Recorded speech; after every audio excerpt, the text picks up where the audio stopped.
Good afternoon, everybody. Hey, welcome back to the channel. If you haven't, we are on a few different places, mainly Facebook and YouTube. So thank you guys for joining us. So midweek update. There's just a bunch of stuff going on with the shutdown and a few other interesting topics, including aliens, as you might have guessed by the thumbnail. So we're going to go ahead and get into a bunch of those topics right away here. So government shutdown. Yes, it is a big deal, right? It looks like there might be some light at the end of the tunnel. I just saw this literally right before I walked in here to record this. So yeah, basically Schumer Dems unveil alternative shutdown plan. They're going to ask for a 1-year extension, and I mean, this is a great idea, right? Because not only are we going to actually get a shutdown end to the government and everyone can agree on it, hopefully, but the problem is they're going to ask for a 1-year extension. Oops, sorry. Nope, don't want to unmute that. They're going to ask for an extension to the subsidies, that the whole reason. So I have no idea if the Senate is actually going to approve that. You know, that's kind of it's a toss up, but it is very interesting for sure. So we'll see exactly what happens. I'm not sure if they're going to go for it or not. So, but the one big thing that is affecting it, and I'm using Ground News for a lot of this information here. They're a great source. Hopefully be sponsored soon by them, but they're a good source for news. So basically, yes, as you can see there, the FAA is reducing traffic. And what they're basically doing is telling airlines, hey, you need to reduce your traffic by 10% because we just can't handle it with the air traffic controllers, right? And so we're seeing that all around the board, that the airlines are having to cut flights and stuff like that just to make room, or to make it the air traffic controllers able to actually do all of this. So it's pretty incredible. Hopefully we get an end to this nightmare soon of this this shutdown, and we get some relief to all of this. But anyway, just very interesting. You know, air traffic, if you're planning on flying anytime soon, it's going to be an issue because they're cutting 10%. They've even come out and said in the last hour that even if they end the shutdown, like for example, today, right? It's still going to take a week to 3 to 4 weeks to get back to normal, just to ramp back up to the position that they were at before the shutdown. So it's very, very interesting. That'll be a huge impact to everybody. So that's the first big story I wanted to bring up today. The other one is North Korea. It's always, you know, they're always there. They're always come up when you don't expect or want them to. And so they're basically complaining that because we put a bunch of sanctions on North Korea, right? Because of their nuclear programs and a bunch of other stuff. But they're basically saying that they're being antagonized by the US sanctions and they're going to respond, you know, whatever. They say this all the time. They say they're going to respond to a bunch of different stuff and they're going to do whatever. And it's really, it's a bunch of talks. I'm not too worried about it, but I wanted to bring it up because it could be an issue. It could present problems in the future for the US. So, something interesting. The one thing that most people don't realize about North Korea is that they actually do a lot of cyber attacks. They do a lot of cyber warfare out of their country, and a lot of it is for stealing money, right? Because they have no really outside source of income because the sanctions have choked them off to death. And so North Korea has no real way to gain money in to spend on their, you know, missile programs and their defense and all this other stuff. So they actually do a lot of cyber warfare to steal money. So that is interesting. So just wanted to bring that up briefly. But one of the two big things I really wanted to talk about here is dealing with space. Oop, let me reorganize. Nope, not yet. So we get all these geomagnetic storms or solar flares all the time, right? And usually it's not a big deal, but this one is actually going to be pretty big. On the 4th, which is what, 2-3 days ago now, it erupted with 2 large flares. And so when that happens, it causes large radio blackouts just because of all of the radiation like raining down on the earth. And so it cause blackouts around there.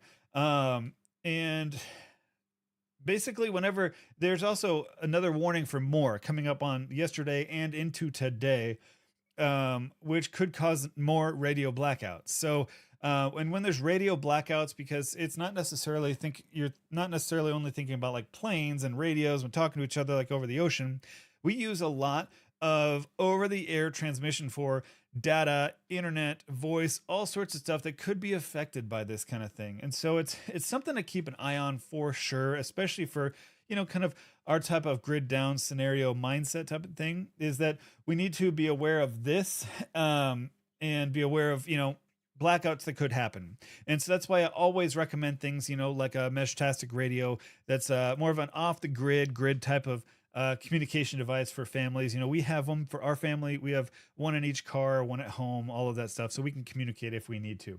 But it did show some video. See if it'll play the audio. Hopefully not. And this is from Space Weather News. So these are some of the, let me back up. These are some of the solar flares, if I can back up here, that we saw on between the 4th and the 6th. And you can see some of these crazy ones, how they're curling up into the atmosphere of the sun, or out into space rather. And so that's what's causing these big issues, because when that happens and they break open, they fling all of these radiation particles over through space, and eventually they hit Earth. Thankfully, our magnetic fields on the Earth basically protect us from a lot of this, but some of it does get through. And that's why when this kind of thing happens, we do see an increase in things like auroras and stuff like that, and we do see them in places that we don't normally. So you can see here kind of some of that solar wind getting flung out from the sun. That's the sun in the center just being blocked out. So so something to be aware of, something to be prepared for. This thing can happen at all times, and so we just need to be ready. They're selling a bunch of stuff, but anywho, very interesting, right? Very interesting. So that's why I always recommend having some sort of off the grid communication device. But the other thing in space is space terrorism and we kind of always knew this was going to happen, right? We always knew that there's going to be some issues, right? And really, what I see is the big issue in space is going to be more of a cyber warfare in space. If another country, for that matter, attacks a satellite, first of all, they'd have to have the ability to get into space to attack it. Whether that just be a rocket with a satellite that attacks it, or people that attack it. It's going to cause significant problems all around the world for a long period of time. And it's like Kessler syndrome, I believe is what it's called. If I'm probably mistaken that, and put it in the comments if I did. But that's basically where if a satellite gets hit and it blows into a million pieces, they don't just fall to the ground, right? They stay in orbit. And those pieces are going to hit other satellites, and it's going to be this chain reaction of things. So that is a big deal. You get one bad satellite that explodes, and it could cause a chain reaction for everybody. And we're talking about cell phone networks down, a lot of military stuff down. We're talking about imagery down, weather forecasting down, a lot of things down just from one simple error, attack, mistake, whatever it could be. So something to keep a big eye on is space terrorism in the future, because that can cause a lot of issues for us and can cause big deals as we go forward. So that's the big one there. So so we all know, so Russiagate, we'll start off with that before we even dive into this story. Basically during the first Trump administration, when they ran, they got this whole thing where Russia was influencing the elections, and it was put on by the FBI and the current administration, including Hillary Clinton and a bunch of different stuff, right? That we later found out was just patently false. It was actually made up, or the majority of it was. But in actuality, Russia does do a lot of information warfare or psyops, mostly because, well, it's cheap to do, right? And you can do it from well inside your borders. It doesn't involve going outside of your borders or doing anything like that. So that's what this is talking about. And it's actually from Australia. Their chief of their version of their spy wing, whatever it is, I don't even know. ASIO maybe is what it looks like, is basically warning that Russia's running disinformation campaigns. So yeah, big surprise, right? Russia, cyber warfare, psyops, it's not a surprise, right? But they're saying that hostile nation states are exploiting internet and social media to promote discord, while authoritarian regimes increasingly use criminal cutouts, with Iran directing arson attacks earlier this year. So they're using these cyber warfare attacks, these disinformation campaigns, just as a precursor to actual attacks, and they're using other things like Iran to actually perform the attacks instead of Russia. Or Russia's getting hired by these different countries to do this because they're really good. So yeah, Russia, North Korea are actually really good at cyber warfare. China is coming up quick too, but so that is a big deal. And as you guys well know, like I live in California. I know a lot of other friends that do as well, and so we care about that. And well, we just had an election, Prop 50, right? So what people don't realize in California when we voted here, because I think a lot of people are just completely just like not informed on what happens or the history and what we've done, right? And so I think that's what happened here, because California voted to approve Prop 50, which is to redraw the district maps. But that's what like was the main thing. The behind the scenes stuff though is that, excuse me, this used to be done a while back, and I forget exactly when, by a nonpartisan group of legislators or something, that, and they would redraw the maps themselves for the constituents and for the congressmen, in California. Well, California voted to get rid of that because we were seeing a lot of partisan impacts. We were seeing people abusing the system to get what they wanted. And so we voted to get rid of that. Well, what did Prop 50 actually do, right? Is it actually put that back in place? What we decided to get rid of years ago, that put it back in place with the suggested new map that we talked about, or that was talked about in the news and all over the media, right? And they're going to approve it because they're all put into place in cronies by Newsom, who are just yes man, basically. And so it's basically going to change all of the districting and everything to favor a more Democratic side than a Republican side here in California. And it was done because President Trump, I don't even know how he did it with Texas, basically told Texas to redistrict them so it favor Republicans. But here's the big deal, right? Is I don't agree with anyone doing this. I think it should almost be on like county lines or something similar to that, because this whole moving back and forth and just based on who's in power and who wants to keep power and this and that is just ridiculous, and it just gets old, and it's just a gamesmanship thing. I'm just honestly I'm tired of it and tired of this BS, right? And it passed well here in California with what does it say? Almost 64% of voters, So, but basically what the California GOP has decided to do now is to sue the state over Prop 50 to try and get it to not go. Well, basically they're saying that that Prop 50, even though it was approved by voters, violates the 14th and 15th Amendments by redistricting based on race, and specifically for Hispanic voters. Now, I don't know if that's true or not. I mean, it's possible, right? I wouldn't put it past Democrats in California, because it's a known fact that Democrats here want Hispanics to vote and want specifically illegals to vote, because there's been a historic trend that they will vote Democrat, right? And so if you have a state that's full of that, then they want more of that so that they can keep voting. And so let me tell you how this all worked when we went to go vote, right?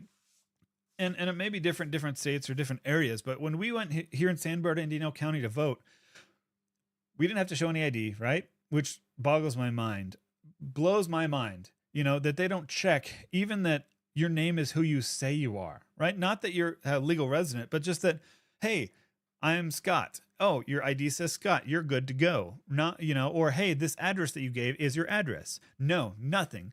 All I did is said, hey, what's your name? I said, Scott, last name. And they said, okay, cool. What's your address? You give them your address, and then they turn the screen over, say, does everything look correct? And that's it. They give you a ballot, you vote. So what's to stop people from stealing other people's identity and voting for them, right? And then when someone else goes to vote, are they going to know? I don't know. If someone votes illegally for you and then you go in to vote, are you going to be able to vote? Or most people probably mail in their ballots, and then someone comes in to vote in person. Do both count? I mean, and how long does that take to remedy, right? And to figure out, because they're going to have to investigate every single one. And so it's this huge mess, right? That's why we don't mail in vote. we only vote in person because it's too easy to lose a ballot, to get it misplaced. I want it to be counted right there, seen right in front of me. So, anywho, all that aside, rant aside about voting in California, it was just incredible. So they basically they're suing and trying to do everything they can because the group, including the governor, has redistricted the state, or is trying to, for more votes, and it's basically happens to be, I think, in a best case, in the area where more Hispanic people are in each new district, so that it leans more Democratic than Republican. And I don't know if it's on purpose or just coincidental. So it's pretty crazy. But they are suing, right? So yeah, that's fun. But hey, so the other thing, the other huge story, right? And I tried to find some cool pictures and stuff, and they're not there. Is 3i Atlas. I don't know if you guys have heard of this yet. Let me see if I can. I know we talked about it on a previous episode, but there's this interstellar object that is going through the solar system. It didn't come from the solar system, to be very clear. It came from outside of the solar system. It came from, somewhere else. We don't know. And the thing that's weird about this, see if they show up. These are some pictures. The thing that's weird about this comet, is what they're calling, is that it's changing. It's changing its color shift. It's changing its size and perception. The tail of its comet's changing. It's not what we expect at all. And so it's incredibly strange and incredibly weird because, it's not something we know about. It's not something we've seen in the past. And so what they're thinking is it's a couple options, just some sort of comet, right? That we aren't for sure, or what David Loeb, the guy on the screen right here, right there, has said, and he's a scientist, he's a doctor or something. He's a pretty smart guy, but what he has said is it's incredibly odd. And he said, yeah, there's no tail on the image. Why? Well, he's claiming that it's possible, at least it is possible, that it's aliens. And so let me move so you can see, but he's saying that it is possible it's aliens, and why not, right? That's a definite possibility. Now the thing is that we have used, it doesn't come really close to Earth. It goes really like by Mars and Jupiter, and that's kind of where it goes through the solar system, right? But we've had satellites out there that have taken pictures of it. And, so this one on your left of the screen is taken by a land-based telescope in Spain. But there's other ones that have taken pictures. China basically did one where their reconnaissance orbiter around Mars. Oh man, you're gonna make me spell reconnaissance. 3i Atlas they've taken a picture of it, right? And it's the closest picture we've gotten. It's still not great, but it's the closest we've gotten. Now, the thing is, where is it at? Okay, that's the closest we've gotten picture of it. It's pretty crazy, right? Because it's honestly pretty small, And so the thing is, though, is NASA has taken pictures of this thing. It's taken pictures of it, and there's supposedly high resolution pictures of it from their Mars reconnaissance over the NASA one. But do you know what they did? Do you know what they did to I think that the NASA just wants to fuel speculation at times, right? I think they just want to make people go crazy and to think conspiracy theories. So I really think so. It's just because they're just asking for it at this point. They have these high resolution pictures. They're not sharing them. They chose not to share them. Why? That's a great question, especially because they're public information, right? These are publicly funded projects that if you request information on, you should be given the data, and we should be given the data from the Mars Reconnaissance Orbiter, but we haven't for whatever reason. So this is the closest we've had, and you got to even think like Hubble. Oh, Hubble's pretty big, right? It can get a decent picture of this thing. No, look at this. This picture here was taken by Hubble on July 21st, and it's actually it's still pretty far away, but it's actually not very close. So an AU, an astronomical unit, is between how far it is from the Earth to the Sun. So this is almost 4 times that amount. So it's up, near Jupiter-esque and Mars Jupiter area. So it's still pretty far away. And that's the best we can get. It's pretty incredible, right? How small things are, right? And that's why we can't, for the same reason why we can't get decent images like Pluto, because it's that far away with like Hubble and James Webb. So I don't know. I don't know exactly what's going to happen. It'll be interesting to see what kind of information we get, what kind of pictures we get here in the coming days. If they're going to look anything like the Chinese, pictures, which aren't that great, but they're the closest we have. So it's I don't know. I'm kind of interested to see. It'll be interesting to see for sure, right? But that's pretty much it. Yeah. Oh yeah, the Dodgers won. Yay. That was a cool series. I know a lot of you aren't sports fans, but that was cool for me. So anywho, that's really all I have here. I'll hop on, let's call it Google News real quick. Oh, not that. Google News to see if there's anything new before I head out, because I just wanted to do a short video today to kind of keep you guys updated on things that you should know about that most people aren't talking about. Let's see here. Yep, same thing where they're talking about is that plan.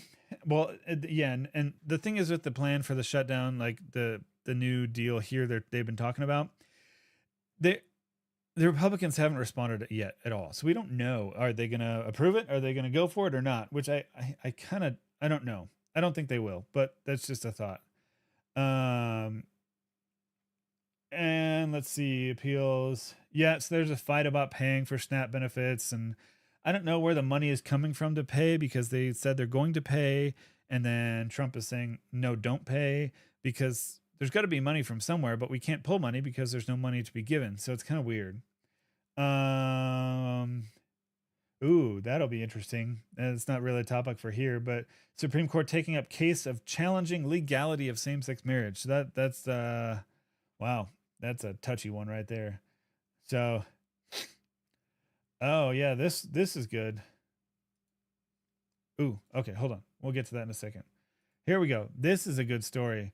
3i Atlas suddenly sped up and changed path after perihelion. So this is kind of the interesting stuff, like that scientist David Loeb is talking about. That's really weird, right? That why is it doing this kind of stuff? This is not expected, So let's see. It's picked up speed after perihelion and slightly diverted its path after reaching the nearest point to the sun. NASA has yet to release the photo. Yeah, that is strange. I don't know. To me, let me see. Helion. I think that's where it's like the closest or intercepting. Yeah, closest to the sun. Sorry, I just want to make sure before I said it. So I don't know if it's just a thing where it's close to the sun and orbital and the gravity and all that stuff. I don't know. Things can get weird in that realm. So that's a possibility for sure. I don't know. I can't. Yeah, I got nothing. That's just strange, right? That it would change, and there's no explanation for that. The other one I saw that was interesting here. Stop it. In the giant Tarantula Nebula. Okay, so I haven't shot this one, but I want to now. Oh, that's interesting. So, protostar ST6 in star forming region. First ever detection of complex organic molecules around star and galaxy. So, building blocks of chemical precursors of things such as RNA in this one star. Wow. That's interesting. Huh. Include I don't know. I mean, acetic acid, so vinegar, ethanol, methanol, methyl formate. Interesting. Yeah, that's what vinegar is. Yep. Huh. I find that super interesting. And I'm actually gonna see, hey, if that is even in our view, the Tarantula Nebula, because that'd be kind of cool. You guys see that? That's a cool picture. Let me see if Tarantula Nebula, not visible. It's a southern hemisphere thing, it looks like. Dang. That's cool. Well, I guess I'll have to go to the southern hemisphere at some point. But I don't know if you guys are able to see even that. But that's a cool picture. So, anywho, that's kind of interesting. Just saw that as I was going through here one last time. Ooh, who did we lose? Real quick, because I'm a Dodgers fan. Is it Dean? Yeah. Justin Dean, he's a good outfielder. That's unfortunate.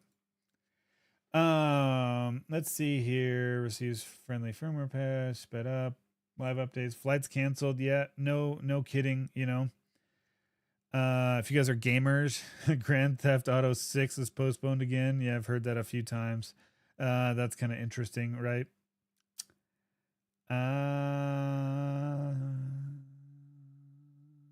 That's about it. Nothing super crazy that we haven't heard of before. So, anywho, that's it. I'll go over here real fast, see if there's any big thing new news on the shutdown. No, nothing yet. So interesting for sure. But anywho, yeah. Hey, I appreciate you guys joining us. Depending on how things go, we will try and do this more often. We'll try and talk, find the news stories.